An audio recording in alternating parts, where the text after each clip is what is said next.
یہاں تک کہ اگر کوئی آدمی اپنے بیوی بچوں کے ساتھ محبت رکھتا ہے تو وہ بھی اللہ کی رضا کے لیے رکھے۔ اللہ کی رضا کے لیے اگر ان سے محبت رکھے گا اور اللہ ہی کی رضا کے لیے ان پر خرچ کرے گا تو اپنے بیوی بچوں پر خرچ کرنا، اپنے گھر میں وقت گزارنا بھی انسان کے لیے نیکی بن جاتی ہے۔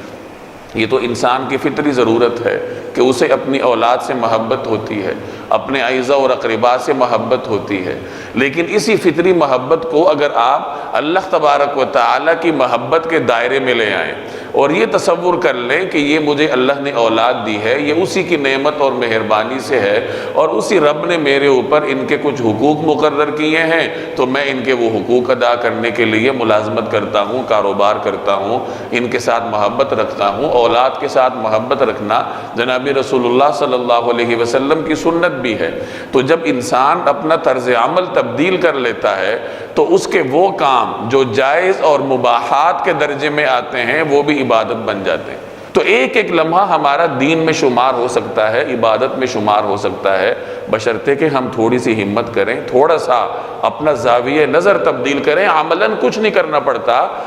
کام آپ نے سارے وہی کرنے جو پہلے سے کرتے آ رہے ہیں، بس صرف زاویہ نظر تبدیل کر لیں، بیچ میں اللہ کو لے آئیں۔ کوئی بھی کام کریں اللہ تعالیٰ کے لیے کریں تو بس پوری زندگی عبادت۔ تو اس رکوع میں